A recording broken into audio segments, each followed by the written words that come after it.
சீரியல்களின் full எபிசோடுகளை Sun டிவியில் ஒளிபரப்பான உடனே எக்ஸ்க்ளூசிவாக சன் நெக்ஸ்டில் மட்டும் ஃப்ரீயா பாருங்கள்.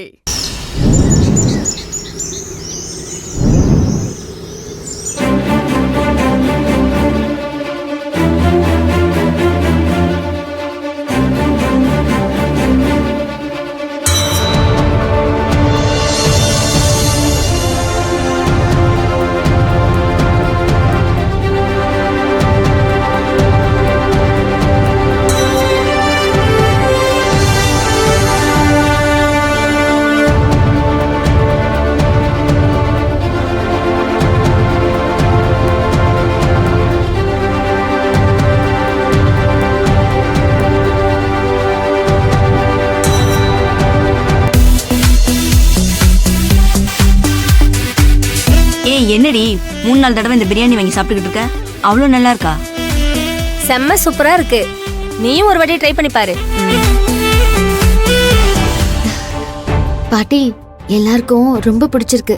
எல்லாரும் திரும்ப திரும்ப வாங்கி சாப்பிடுறாங்க பாருங்களேன். நானும் பாத்துக்கிட்டு தாமா இருக்கேன். அங்க பாரு, எல்லார் தட்டுலயும் நம்ம பிரியாணி இருக்கு. நல்ல வேளை பாட்டி, நம்ம நினைச்சதை விட சூப்பராவே வந்திருக்கு. விஜய் ஃபோன் பண்ணி சிந்துவுக்கு இப்படி ஆயிடுச்சுன்னு சொன்ன உடனே எனக்கு கை காலே ஓடல.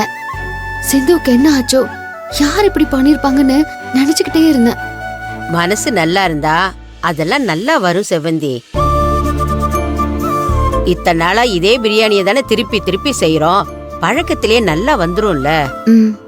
ஆமா பாட்டி, மூங்கில் பிரியாணி பண்றப்ப கூட கொஞ்சம் ஈஸியா தான் இருந்துச்சு. ஆமா, மூலிகை பிரியாணி பண்ணும்போது தான் கொஞ்சம் கஷ்டப்பட்டுட்டேன். அது சிந்துவோட ரெசிபி தானே, சிந்து இல்லாம பண்ணது கொஞ்சம் கஷ்டமா தான் இருந்துச்சு. சிந்துவுக்கு இப்படி ஆயிடுச்சுன்னு தெரிஞ்சதுல இருந்து அது வேற மனசை உறுத்திக்கிட்டே இருந்துச்சு. என்னடா இது, ஏதோ சொதப்பிடுவோமோன்னு நினைச்சேன். நல்ல வேலை பாட்டி, எல்லாரும் 2-3 தடவை வாங்கி சாப்பிடுறாங்க. நல்லா இருக்கிறதுனால தானே எல்லாரும் சாப்பிடுறாங்க. சார், இன்னும் கொஞ்சம் பிரியாணி சாப்பிடுங்க. சிவந்தி, தயவு செஞ்சு வேண்டாம். ஆல்ரெடி சாப்பிட்டதே வயிறு ஃபுல் ஆயிடுச்சு. மூலிகை பிரியாணி 2 பிளேட்டு, மூங்கில் பிரியாணில 2 பிளேட் சாப்பிட்டுருக்கேன். இதுக்கு மேல சாப்பிடுறது ரொம்ப கஷ்டம். என்ன சிவந்தி, நீங்க சொல்லும் போது ஏதோ ரெகுலர் பிரியாணி சாப்பிடுற மாதிரி தான் இருக்கும்னு தோணுச்சு. ஆனா நிஜமாவே சொல்றேன், ஆசம், ரொம்ப டேஸ்டா இருந்தது. இப்படி ஒரு பிரியாணியை நான் வாழ்நாள் முழுக்க சாப்பிட்டதே இல்ல. ரொம்ப அற்புதமா இருக்கு. உண்மை சொல்லணும்னா நான் தான் உங்களுக்கு தேங்க்ஸ் சொல்லணும். ஐயோ சார். அம்மா,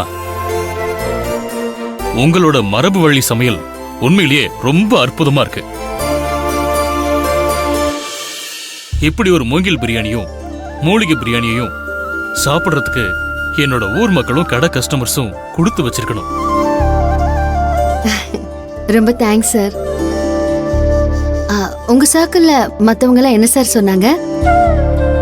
அவங்களுக்கு எல்லாம் பிடிச்சிருக்கா? பிடிச்சிருக்காவா? என்ன கேக்குறீங்க? எல்லாரும் தயவு செஞ்சு முதல்ல அவங்கள வெளியே போக விடாதீங்க. கையோட இப்பவே அக்ரிமெண்ட் போட்டு அட்வான்ஸ் கொடுத்துருங்கன்னு அட்வைஸா பண்ணி தள்ளிட்டாங்க. Thank you sir. ஒரு பிசினஸ் மேனா எனக்கு இது மேல ரொம்ப பெரிய நம்பிக்கை இருக்கு. இந்த பிரியாணியை என்னோட எல்லா ரெஸ்டாரண்ட்லயும் கொண்டு வரலான்னு முடிவு பண்ணிட்டேன். நீங்களும் உங்க பாட்டியும் உங்க ஃப்ரெண்டு, அவங்க பேர் என்ன சொன்னீங்க? சிந்து சார். சிந்து. அந்த பொண்ணும் நீங்க 3 பேரும் என் கூட பார்ட்னரா கூடிய சீக்கிரமே சேர போறீங்க. கங்க்ராச்சுலேஷன்ஸ். நிஜமாவே சொல்றேன், சூப்பர் சூப்பர் சூப்பர். ரொம்ப நல்லா இருந்தது. உண்மையை சொல்லணும்னா இது எங்களுக்கு கிடைச்ச பெரிய ஆப்பர்ச்சுனிட்டி. உங்களை மாதிரி ஒரு பிசினஸ் மேன் கூட சேர்ந்து ஒர்க் பண்ற சந்தர்ப்பம் எல்லாருக்கும் கிடைக்காது இல்லையா? ரொம்ப நன்றி சார். இருக்கட்டும், ரொம்ப ரொம்ப சந்தோஷம். என்னோட ரெகுலர் கஸ்டமர்ஸ்லயே ரொம்ப நல்ல ஃபுட்டா தேடி தேடி பார்த்து ரொம்ப ரசிச்சு சாப்பிடுவாங்க. குறிப்பா அவங்களையும் கொஞ்சம் பேர் இங்க வர சொல்லியிருந்தேன். சாப்பிட்டு பார்த்துட்டு வந்தவங்க எல்லாமே 5 ஸ்டார் ரேட்டிங் கொடுத்திருக்காங்க. இது வரைக்கும் எங்க ரெஸ்டாரண்ட்ல அந்த மாதிரி ஒரு ரேட்டிங் எங்களுக்கு கிடைச்சதே கிடையாது.